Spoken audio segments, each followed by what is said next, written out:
Dangerous Assignment. Transcribed starring Brian Donlevy as Steve Mitchell.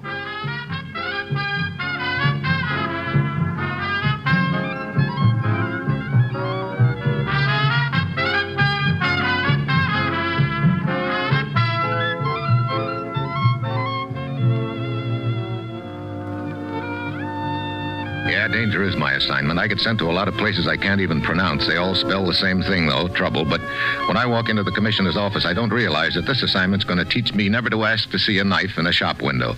You may get it in the back.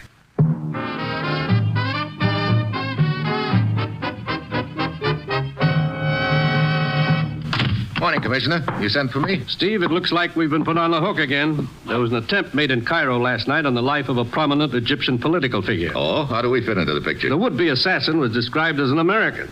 The word is being spread around that he was one of our agents. What? Now, look. Sure, another frame-up, Steve. The third incident in as many weeks. And the reason? We've been holding talks with the Egyptian and other Near East governments, trying to set up a program of closer cooperation. Certain interests are definitely hostile to the idea. So someone is trying to sabotage those talks by stirring up public opinion against the U.S., huh? Right.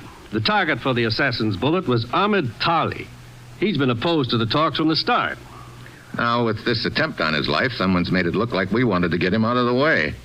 Look, Commissioner, do we have any lead on this so-called American agent? Yes, a shopkeeper in Cairo named Falud says he has certain information to give us if we're interested.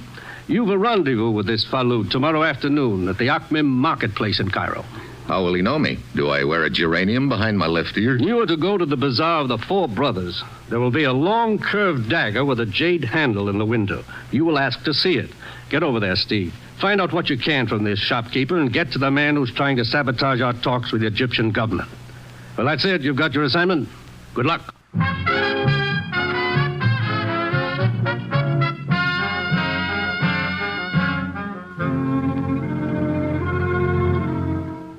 The National Broadcasting Company is presenting Dangerous Assignment, starring Brian Donlevy in the role of Steve Mitchell, colorful two-fisted government agent. At all those places of the world where danger and intrigue walk hand in hand, there you will find Steve Mitchell on another dangerous assignment. Magnificent musical entertainment is yours for the listening every Monday evening on the NBC Radio Network. Listen on most NBC stations to these great programs. The Railroad Hour with singing star Gordon MacRae and charming guest artists from Musicdom's Hall of Fame. The Voice of Firestone, featuring Howard Barlow and the Firestone Orchestra and Chorus in the melodies you enjoy hearing. Then the Telephone Hour, with the music of Donald Voorhees and the Bell Symphonic Orchestra. And then, of course, the new Dinah Shore Show, NBC's new Monday night program special, starring America's favorite songbird, Miss Dinah Shore. Yes, every Monday night, listen to the best musical entertainment on this NBC station.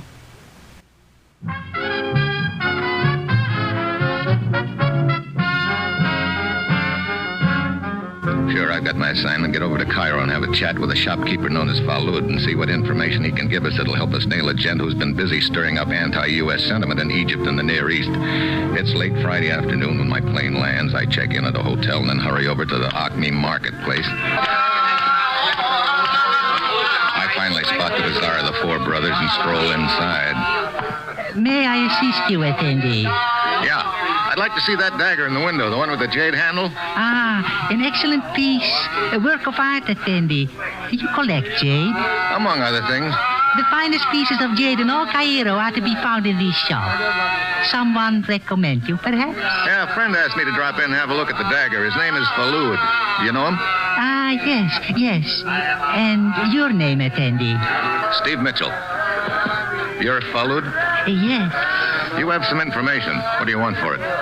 Nothing for myself. I seek help for my son. He is in trouble and in hiding. What sort of trouble? With the police, falsely accused, attendee, of smuggling diamonds. Look, you know we don't interfere in local affairs. I only ask that after you have heard the facts, you will then make up your mind. Refuse to help if you must, but promise you will hear the story. Well, I guess that's fair enough. I'll promise that, but nothing else. While my son was at the university, he became involved with a certain political movement, one not of my liking. He has long since left the group, but during the time he was associated with it, he met many people. A few were agents of a foreign power. Go on. One of them was a man named Hanford, American-born. He the one who tried to kill this diplomat Ahmed the night before last? We are certain of it. My son and I were in the neighborhood at the time. We heard the shots, saw this man running from the house, number 37, Sharia Ishab. Your son recognized him? Yes, the man Hanford fits the description of the would-be killer given by Davin San. And just who is this Dabin San? Once a member of parliament, now retired, but still an influential man. It was in his home that the attempted assassination took place. I gather that his political thinking is the same as this victim, Ahmed, anti-U.S. Huh? No. Exactly opposite. Davin San has long been a friend of your country. He has been seeking to unite the political parties in an effort to work in close cooperation with your government. That is why he called a meeting at his home. I see. My son learned that the assassin Hanford has gone to Alexandria. He's in Alexandria now? Yes. I will take you there. When? A train leaves in 2 hours. Where are you staying? St. George Hotel. I will call for you.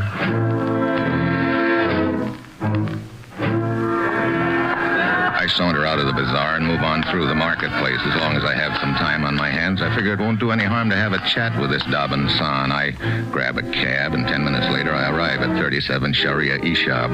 I show my credentials, and the servant ushers me into the private study where I cool my heels for another 10 minutes or so. Then Dabin San shows up. So sorry to keep you waiting, Mr. Mitchell. 1,000 pardons. No harm done, Mr. San. Do sit down, please. I was in conference with Dr. Marubian. He had many instructions regarding the patient. You mean Ahmed Tali is here in your house? Yes, you did not know? Though his condition is not grave, the doctor thought it would be wise if he remained here. An unfortunate affair, the incident of the other night. Yeah. Most unfortunate. You mind telling me about it? I had invited some friends for the evening. Including Ahmed Tali? Still a friend, Mr. Mitchell. Although we do not see eye to eye politically, I thought perhaps if we could all get together and talk, an understanding might be reached. Go on. It was around midnight. We were all assembled in the study here. The front doorbell rang. The servants had gone to bed, and so I answered it. What did the caller look like? Tall and slender. His manner of speech was American. He said he had an important message for Ahmed Tali. Asked if I would call him. And you did, huh? I left the two in the hall and went back to the others. A moment later, we heard a shot and rushed out. We found the front door open, Ahmed lying on the steps. There's a rumor going around that the caller was an American agent. Yes, I have heard that, but he showed no credentials, nor gave his name. I see. All right, Mr. San. Thanks a lot. I go on to my hotel and wait for my contact Falud from the bazaar to show. He doesn't. It's a quarter of an hour before train time now, and I decided to do something about it. I hustle back to the Akhmim marketplace. It's quiet now, dark, deserted. The bazaar is closed. I lean in, peer through the glass door, and suddenly it opens. Quickly, Effendi, inside. Hey, we were supposed to meet at my hotel. I know, but I was followed. 2 men. I lost them not far from your hotel. Wait. There they are, Effendi. Coming this way, the 2 men.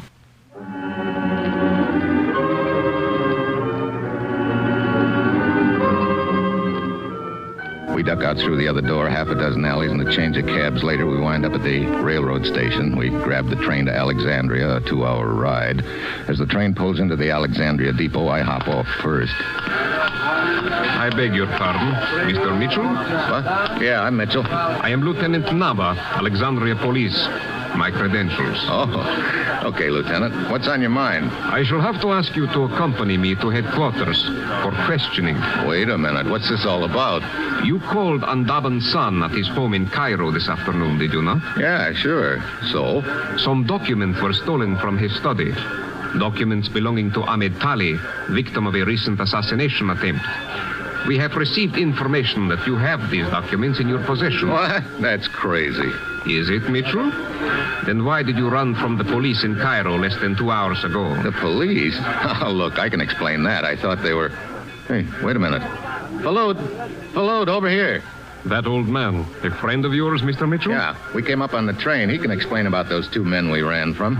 So, you there, come here. Yes, what is it? Tell me, old man, do you know this American? No.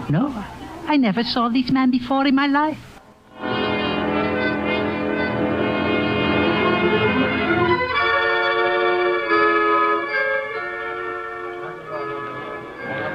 it is. Suddenly everything falls into place nice and neat like. Yeah, just as I expected, there's an envelope in my overcoat pocket, and I didn't put it there. Another first-class frame, and I'm in the middle of it. Waiting in the street outside the depot are half a dozen newspaper men. Keen. This is going to get quite a spread. The lieutenant waves them off, and we start for the police car parked close by. Just then, another car whips around the corner, and I spot a gun in the window just in time. I duck. I don't stick around to find out what happened. I sprint down a side street, make a few fast turns, and wind up in somebody's cellar. I sweat out the next 10 minutes and then ease out onto the street again. I recognize one of the reporters who was waiting outside the depot. He steps into a parked car. I'm right behind him. You? Yeah, me. Slide over, Buster. I'll drive. What do you want? The lieutenant. I saw him fall. He hurt bad? Yes, badly wounded. Thanks to your friends. My friends? Oh, yeah. Sure. We won't get far, Mitchell. The neighborhood is surrounded. Sure. Look up ahead. A barricade across the street. So we go through it. What? What? My new car. I'll pay for the bullet holes. I imagine there'll be a few, so you'd better get down, Buster. My beautiful new car. You can't do this. Want to bet? Down, Buster. Down.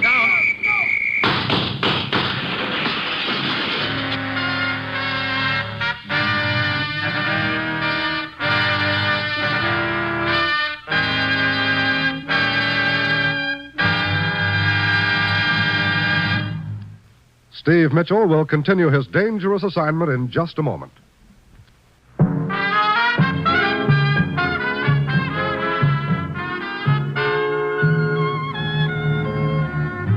Now back to Dangerous Assignment and Brian Donlevy as Steve Mitchell.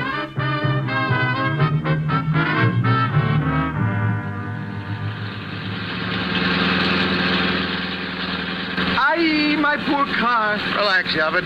Only one bullet landed, and that went right on through the front windshield. That is the trouble. It shot off the foxtail on my radiator. What a bitter blow.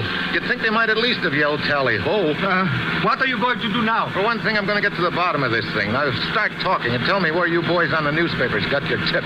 Well, the story I heard was that Ahmed, the wounded man at Dabin San's place, wished to look over some of his papers.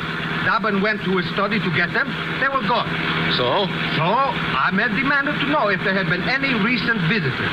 Dabin was forced to admit that you had been there shortly before. Ahmed called the police. I see. The police started looking for you to question you. Then came another tip that you could be found at the bazaar. My old pal Falud. The police arrived there in time to see you run away. They lost you. Then, an hour ago, the captain of a fishing boat at Rabes, a village up the coast, read in the evening paper of the incident. He reported to the local police that he had been hired to take a man named Mitchell out of the country. What was the skipper's name? Alex Rogan. You deny all this? Of course I do. But that attempted rescue which wounded Lieutenant Nava. That was no attempted rescue. They were just trying to kill me so the papers would be found on my body.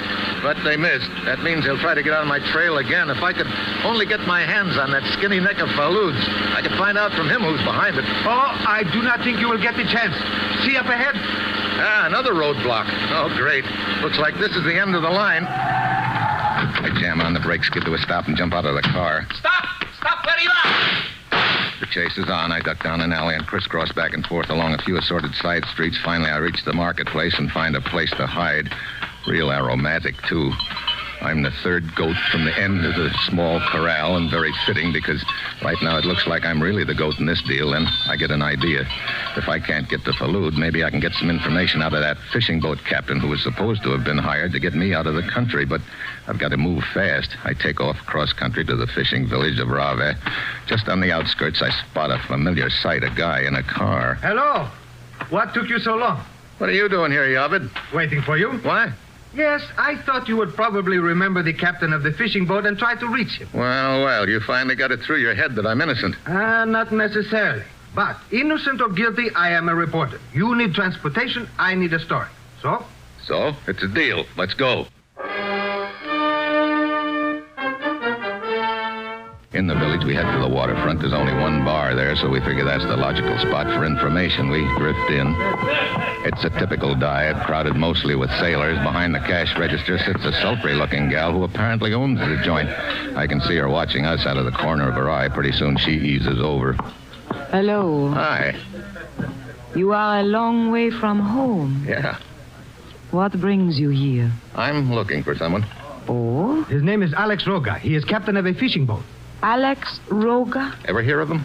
Not that I remember. I figured you'd know just about everybody on the waterfront. A lot of men drift in here. I can't keep track of all of them. I guess not.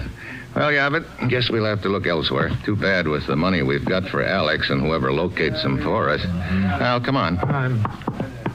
Just a minute. Yeah? I will remember the name. He might come in here sometime. You see, he reported he'd been hired to take somebody out of the country. We want the whole story from him, and we're willing to pay for it. So if he should come in, you might tell him that, huh? Maybe you had better tell him. What? The black boat at the end of the wharf. You will find Alex on board.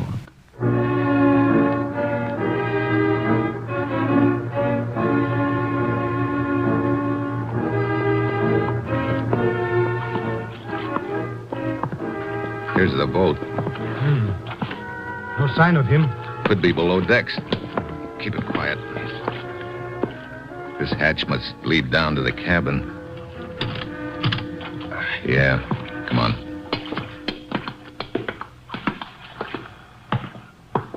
There he is. Yeah. What do you want? Alex Roga, Who are you? you've been expecting me. What do you mean? I'm the man who's supposed to have hired you to take me out of the country. Mitchell! I'll take that gun. Let go. Let go of that gun or I'll break your wrist. There. What do you want? The name of the guy who hired you to say what you did. I don't know. Look, I'm in no mood for polite conversation. If I have to play rough to find out, I will. Who hired you? I don't know. Steve, the car just stopped on the pier. Your pals, huh, Alex? Okay, we're leaving. Move. I heard Alex up the ladder at the point of the gun. We slip around the other side of the cabin. We can hear two men climbing aboard. We wait until they go down the ladder. Then we jump onto the pier and head down it. There's the goal! They've spotted us. We turn a corner and I duck into a warehouse with Alex, but Yavid keeps on running. I can hear them pound after him. Suddenly Alex grabs at my gun. I give him a fist. I figure that'll keep him quiet a few minutes, so I ease outside and try to find Yavid to help him out of trouble, but he's nowhere around. I spend 10 minutes looking, then I figure I'd better get back to the warehouse before Alex comes to. I walk inside, and suddenly I'm staring down the barrel of a gun. At last, Mitchell. Who are you? Sergeant Boucard, the police. I've been chasing you since the last roadblock. You no doubt came back to make certain the fishing boat captain was dead. Dead? Alex? Look, I only put him out for a few minutes. As you will see over there, he does not give the appearance of being out for only a few minutes. Hey, a knife in his back. Exactly. They must have doubled back and knifed him while I was looking for Yavid. Oh, brother. I'm really batting 1,000. My last lead gone. Steve? Steve? Wait, who's that? Let's find out. Let go of my gun! Too late. Mitchell, I warn you, it will go worse than ever for you now. Steve? Holding a gun on a policeman? Hello, Yavid. Look, fellas, this isn't my idea of the best way to play it, but right now I don't have time to go through channels. Yavid, that babe Sarita in the bar is obviously in with the organization. So it would appear. She must have sent the men in the car after us. You get a look at them? No. Okay. I want you to go back to the bar and tell her your American friend's in a hole. You? Me. You are quite right. Tell her I need a boat to get out of here and that I can't find Alex. Ask if she can fix me up. Then what? Then the sergeant here and I wait to see what happens. Half an hour later, I hear steps coming along the pier. I peek out. It's Yavid, followed by two guys. One of them's my old pal, Falud. I can't make out the other. I turn to Bukhar and hand him his gun. You give me my gun? Yeah, it's all yours. You can put the handcuffs on me now, or you can duck back there in the shadows and get an earful. Very well. I will be over here by this crate. But I warn you, if this is another trick, I will... Yeah, I know. You'll miss me around here. Inside! There he is! Hello, Falud. Don't move, Mitchell. Well, our old friend Dobbin's son. Mitchell, the girl at the bar took me to her back room and turned me over to these two. So you're the one behind this whole deal, Dobbin's son. Quite so. Pretty neat cover. You pose as a friend of my government. You schedule talks at your house to try and convert Ahmed, who's opposed to us. You rig an attempt on his life, so we'll be blamed for it, and then you get Falud to lure me over here so you can hang this frame on me. And now to finish it off perfectly, I can deliver you to the authorities. Sorry, but I think it's going to be the other way around, Dobbin-san. A bluffer to the last, eh, Mitchell? Dobbin, watch out! What? Over there near the crate, a policeman. Dobbin's shot goes wild. Falud dives for the cop and collects a slug. Dobbin whirls and heads for the door, but I latch on with a flying tackle. His head hits the concrete and he's out cold. Are you all right, Mitchell? Yeah. You hear enough, Sergeant Bucar? Quite enough. And I've got my headline, Steve. Good. But the next time anybody tells me they've got red-hot information for me, Yes? they can stuff it in an envelope and mail it to me.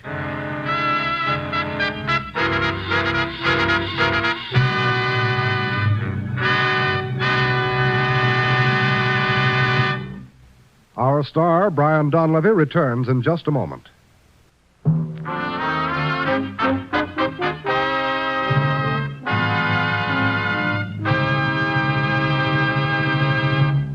Next week, Germany. A chase.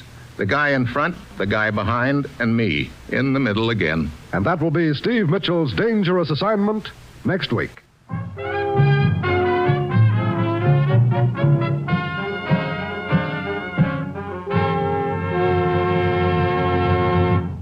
Included in tonight's cast were Robert Boone, Paul Duboff, Byron Kane, Jan Arvan, and Betty Lou Gerson. This is John Storm speaking.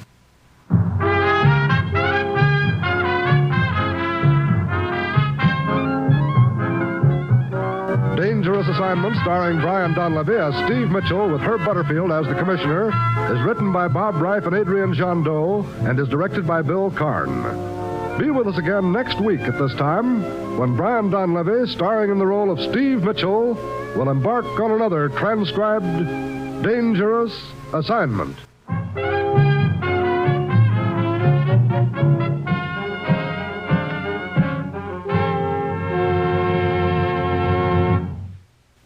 On NBC.